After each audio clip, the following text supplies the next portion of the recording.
Assalamu alaikum viewers. In New Oxford Modern English, today in our video we are going to solve the remaining exercise of poem The Echoing Green. So in our today's video we will solve page number 49 and 50. Let's start solving the exercise.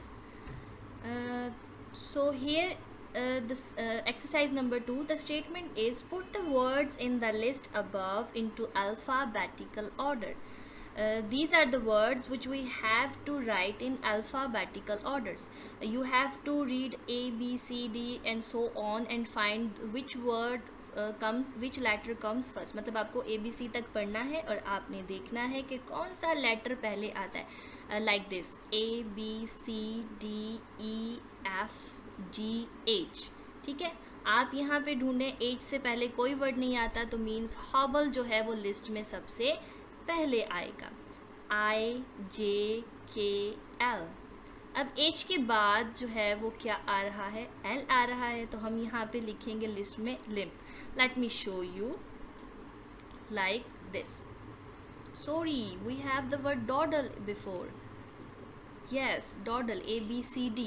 So पहले हम लिखेंगे dawdle, then hobble, फिर उसके बाद H I J K L, lymph, M, then P, pace, etc. So you have to do this alphabetically. आपको A B C पढ़नी है और फिर अल्फ़ाबेटिकली एक पूरी ऐसे लिस्ट बनानी है. सो ये एक्सरसाइज सॉल्व होगी इस तरह से. देन है exercise number 3, right a definition of for each word in the list. अब इस लिस्ट में जो भी जितने भी वर्ड्स हैं इनकी डेफिनेशन राइट करनी है. सबसे पहले तो आपने डिक्शनरी ढूंढनी है और फिर एक एक्यूरेट डेफिनेशन राइट करेंगे. फॉर एग्जांपल लाइक यहाँ पे डॉडल है. डॉडल का मतलब होता है स्लोली, मतलब कि वेस्टिंग टाइम. सो आप यहाँ पे लिखेंगे डॉडल्स मीन्स वेस्टिंग टाइम. फर्दर जो वर्ड है हॉबल, हॉबल का मतलब होता है एज इफ ओल्ड और लेम, मतलब बेकार या पुराना. लिम्प का मतलब होता है एज इफ लेम, मतलब कि सुस्त, जैसे चलने में अजीब सा, जिसकी चाल बहुत हल्की हो, आहिस्ता हो. उसके बाद है मार्च, मतलब मिलिट्री मैनर में स्मार्टली, सीधा, अपनी एक जैसे चूंटियाँ कतार में चलती हैं इस तरह से वॉक करना. उसके बाद है पेस, मतलब कि स्लो या रेगुलर स्टेप, जैसे कि कोई एक्सरसाइज कर रहा होता है, हल्की हल्की सी एक्सरसाइज वॉक करना. उसके बाद है प्लॉड. प्लॉड का मतलब होता है स्लोली, रॉबरियसली, मतलब रेंगते हुए चलना. देन है रैम्बल. रैम्बल का मतलब होता है across the country side for player, मतलब कि कहीं सुबह सुबह वॉक पर, कहीं घास पर या देहाती इलाकों में जाना. देन है रोम. रोम का मतलब होता है गर्दिश करना या जैसे गश्त करना, बग़ैर किसी वजह के ऐसे ही आवारा गर्दी करना, ऐसे फिरते रहना.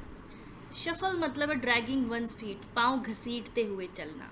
उसके बाद उसके बाद है स्लाउच, मतलब ड्रूपिंगली एंड लेजीली, सुस्ती से चलना.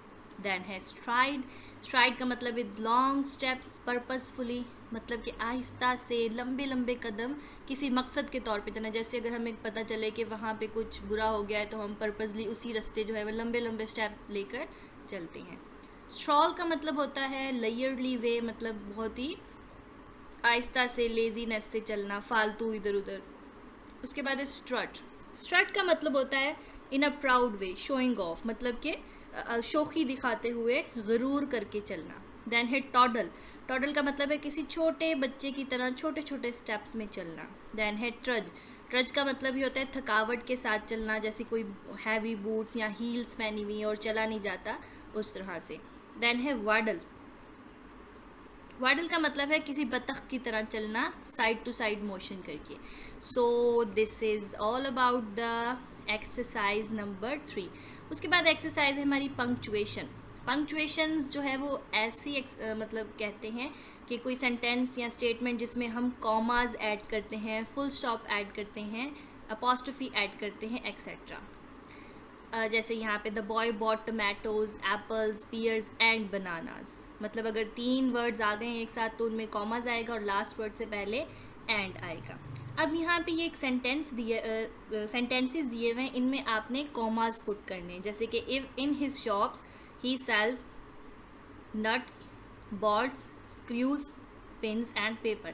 अब ये नट्स, bolts, screws और pins के दरमियान क्या आएगा, कॉमा आएगा, तो यहाँ पे आपने कॉमा पुट करना है. फॉर एग्जाम्पल 3-4 चीज़ें जब आ जाती हैं, जो अगर 4 चीज़ें हैं तो 3 चीज़ों के दरमियान कॉमा आएगा और तीसरे के बाद एंड लग के 4th वर्ड होगा और वो स्टेटमेंट ख़त्म हो जाएगी. So you have to solve this exercise like this. Then exercise number 5 है make your own sentences using the words in each row. यहाँ पे आपको कुछ वर्ड्स दिए गए हैं, आपने इनके सेंटेंसेस बनाने हैं. For example trains, I saw 3 trains on the railway station. मैंने रेलवे स्टेशन पर 3 ट्रेन्स देखी. You have to use your own words and make these sentences by your own creativity. आपको खुद क्रिएटिव राइटिंग करके ये sentences बनाने हैं. Second है Pakistan. Pakistan is my beloved country. Pakistan मेरा प्यारा मुल्क है. Hockey, hockey is our national game.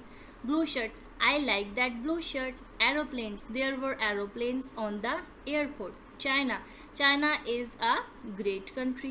Cricket, I love cricket. Grey shirt, that shirt is a grey colored shirt. इस तरह से आप जो है वो इन सारे सेंटेंसेस, इन सारे वर्ड्स के सेंटेंसेस मेक करेंगे. उसके बाद है लर्निंग अबाउट लैंग्वेज. यहाँ पे वर्ड है सुफिक्स, सुफिक्सेस. सुफिक्सेस ऐसे वर्ड्स को कहते हैं जो वर्ब के एंड पर यूज़ होते हैं. फॉर एग्जांपल जैसे कि टेक है तो उसके बाद ing लग जाएगा तो वो बन जाएगा टेकिंग. तो जो ing है वो क्या है, सुफिक्स है. सुफिक्स और प्रीफिक्स 2 वर्ड्स हैं. प्रीफिक्स जो है वो वर्ड के शुरू में लगता है और सुफिक्स जो है वो वर्ड के एंड पे लगता है. फॉर एग्जांपल लाइक अगर यहाँ पे एक वर्ड है इर्रेगुलर. रेगुलर एक वर्ड है लेकिन शुरू में ir लगा है, ये क्या है, ये प्रीफिक्स है. लेकिन इसके एंड पे अगर हम लिखें रेगुलरली तो ly क्या होगा, वो सुफिक्स हो जाएगा और ir क्या हो जाएगा, प्रीफिक्स हो जाएगा. सो प्रीफिक्स शुरू में लगता है और सुफिक्स एंड पे लगता है. सो इस तरह से आपने इन वर्ड्स को कंप्लीट करना है. आपने कौन से सुफिक्स यूज़ करने हैं, या ing या फिर ed. लाइक लाफ है, आप यहाँ पे लाफिंग भी लिख सकते हैं, लाफ्ड भी लिख सकते हैं. स्टॉप है तो स्टॉपिंग भी लिख सकते हैं, स्टॉप्ड भी लिख सकते हैं. हिट है तो हिटिंग भी लिख सकते हैं, ये हिटिंग ही आएगा, हिटेड नहीं होता. उसके बाद बॉक्स है तो बॉक्सिंग, कैच है तो कैच्ड, थिंक है तो थिंकिंग, फिक्स है तो फिक्स्ड, रन है तो रनिंग, रन नहीं होता. उसके बाद प्लान, प्लैंड, बॉयल, बॉइलिंग. अब इसमें से जो इरेगुलर वर्ब्स हैं वो हमने चूज़ करने. जैसे कि हिट है, अब हिटेड नहीं हो सकता तो ये इरेगुलर है, ये आप चूज़ करके यहाँ राइट कर सकते हैं. उसके बाद बॉक्स्ड या बॉक्सिंग हो सकता है, कैचिंग, कैच्ड दोनों हो सकते हैं. कैच्ड नहीं हो सकता, कॉट होता है, तो ये भी ऑड है, वो यहाँ हम लिखेंगे. थिंक्ड नहीं है, थिंकिंग है. Think, thought, thought. फिक्स है, फिक्सिंग. रन का हम रन नहीं लिख सकते, ये ऑड है. Put it out here and write it here. Then planned, planning दोनों वर्ड बन सकते हैं. बॉइल्ड, बॉइलिंग दोनों वर्ड बन सकते हैं. सिट, सिटेड नहीं होता, सिटिंग होता है. सो सिट जो वर्ड है वो ऑड है, पुट इट हेयर. देन है पोस्ट, पोस्टेड, पोस्टिंग दोनों हो सकते हैं. Flipped, flipping both. Shipped, shipping both. Join, joining, joined होगा, ठीक है. फैट, फैटन, फैटन्ड नहीं होता, फैटनिंग होता है. तो फैटन जो है वो ऑड वर्ड है, वो put it out and write it here. Then है पे, पेड, पेइंग दोनों होते हैं. चैट, चैटेड, चैटिंग दोनों हो सकते हैं. प्लेसिंग, प्लेस्ड दोनों हो सकते हैं. ट्रैप, ट्रैप्ड, ट्रैपिंग दोनों हो सकते हैं. तो जो वर्ड जिसमें सिर्फ एक ही लग सकता है, या ed या ing, तो वो ऑड हैं, तो वो हमने यहाँ पे पुट करने हैं. देन है reading the poem as a class. It's all about listening and speaking. You have to speak it and loudly to perfect your pronunciation. Next है composition. Write a passage of the scene below from old John's point of view. You have to write a paragraph of 5 to 6 or 7 lines in which you have to describe that who is John, where is he, and what is he doing. Fine. This is John, the old man. Where he is? He is on a echoing green ground. What is he doing? He is watching the kids playing. वो बच्चों को खेलते हुए देख रहा है. सो ये इसका आंसर है. Describe what he can see and what his reaction are.